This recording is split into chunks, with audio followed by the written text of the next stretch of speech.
Salve, pessoal. Galera, essa palavra mito, né, ela tem vários significados diferentes, né? O que a gente mais usa é para se referir a uma mentira, né, a algo falso, a algo fantasioso, né? E a gente também tem usado essa palavra para falar de alguém que a gente acha uma pessoa excepcional, né? É, alguém extraordinário, né? A gente fala que é mito, né? Que a pessoa é um mito. Então, assim, a gente tem esses usos, né? Mas quando a gente fala em mito, né? No sentido da mitologia grega, né? Dos deuses do Olimpo, quando a gente fala do mito no sentido das lendas que eram contadas pelos povos antigos, pelos indígenas, né? É, e assim, por mais que a gente pense que isso é algo de antigamente, a gente ainda usa o mito ainda está presente na nossa vida, no nosso dia a dia, tá?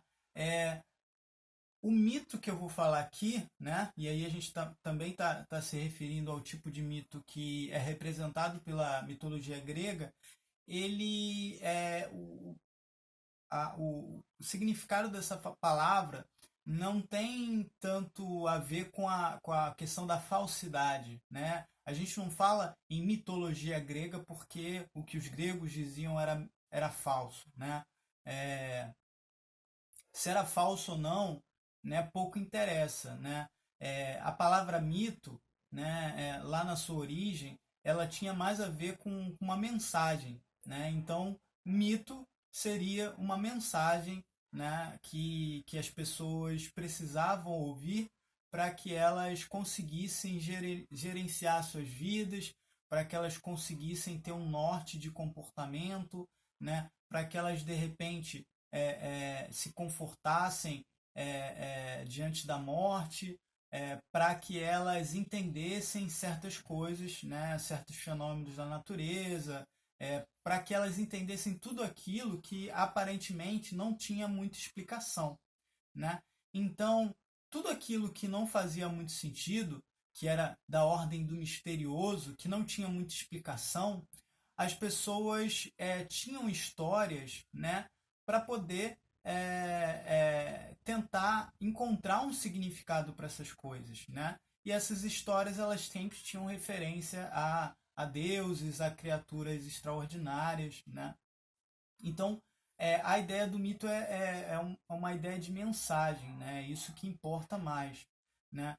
Então, assim, eu acho bacana a gente falar em características do discurso mítico, porque o mito ele é um discurso que serve para ensinar coisas para a gente, né? A filosofia ela também é um discurso que ensina muitas coisas a gente. Só que é bacana a gente entender que a filosofia é diferente do mito, né? Servem para ensinar coisas para a gente, servem, né? Mas elas ensinam de forma diferente, tá? Por quê? A filosofia ela trabalha com a argumentação, com o discurso lógico. Já o discurso mítico, ele é uma história, uma narrativa, né? Com personagens, com acontecimentos, né? Com um encadeamento cronológico, com início, meio e fim. Então, é uma historinha, uma história que serve para dar lições para a gente e para também orientar a gente em certas ações, em certas atitudes. Ela determina o nosso comportamento, tá? Então vamos lá. Primeiro, já pontuei que o mito é uma narrativa, né? Normalmente o mito ele é uma história contada de tempos antigos, de tempos distantes, né? E a gente conhece várias histórias assim, né? Por isso que eu estou falando que o discurso mítico ele não tem tanto a ver com falsidade. A falsidade não está muito em jogo. Quando a gente pensa em discurso mítico, a gente está pensando num tipo de discurso, tá? Então, o discurso mítico ele faz uma narrativa de tempos distantes, né? Essas histórias, normalmente, elas contam pra gente, falam pra gente sobre a origem do universo, como o mundo foi criado, e quase sempre essas histórias são ligadas a um deus ou a vários deuses. essas histórias elas contam a origem de determinados povos, né? Elas tentam explicar certos fenômenos da natureza, né? Por que aconteceu uma peste, por que aconteceu uma praga, né? Numa determinada lavoura ou numa determinada região, por que aconteceu um terremoto, por que aconteceu um tsunami, né? E normalmente essas histórias ligam esses acontecimentos à vontade divina, né? À vontade de algum Deus, porque ele se incomodou com alguma atitude de alguém, né? Então, toda a mitologia normalmente ela passa a mensagem de que a gente tem que respeitar os deuses, né? E isso era o que acontecia na mitologia grega, né? Então, assim, mitologia grega serve para explicar a origem do universo, a origem dos povos, serve para explicar determinados acontecimentos que são fora do comum, né? Serve para passar certos princípios morais. Então, nessas histórias, a gente vai vendo o comportamento de determinados personagens, a forma como eles respeitam os deuses, a forma como eles se comportam, e essas mensagens servem para orientar um determinado povo a se comportar de forma ética e moral, tal como essa história está recomendando, né? Então, essas histórias, por vezes, vão dizer que a gente tem que se comportar de uma forma ética e moral, porque a gente pode, sei lá, depois que morrer, ir parar no Hades e sofrer para o resto da vida, né? Para o resto da eternidade, né? Da vida não, que a vida já, já, já teria tido um fim, mas todas essas histórias elas têm esse propósito, né? Então o discurso mítico ele tem um propósito. E assim, só para fechar,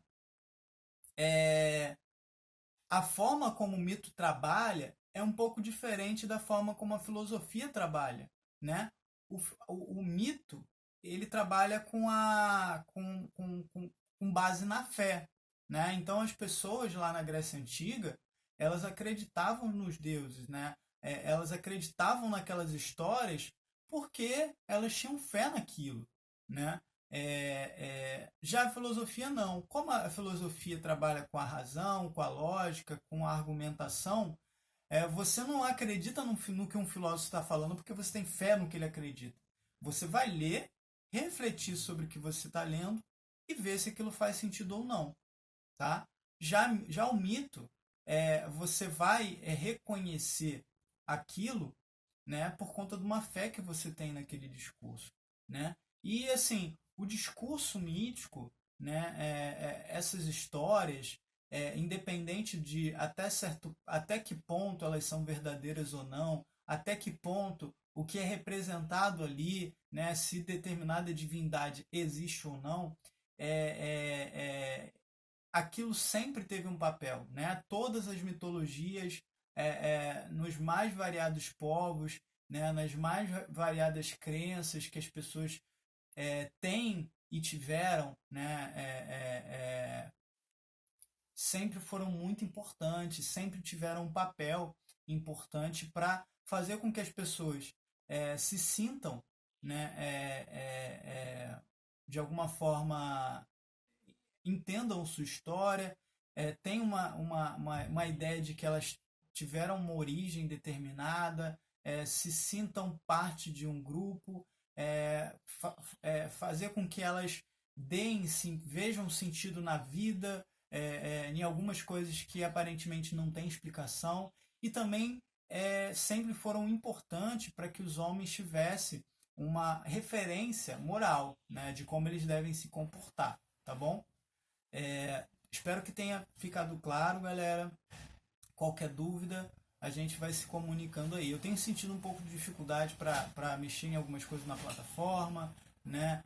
A gente não recebe a notificação do que vocês vão falando com a gente, não é que nem rede social, né? Como a plataforma é pensada para um professor e tem vários, fica tudo muito bagunçado, mas na medida do possível eu vou tentar ir atendendo as dúvidas de vocês, tá bom, galera?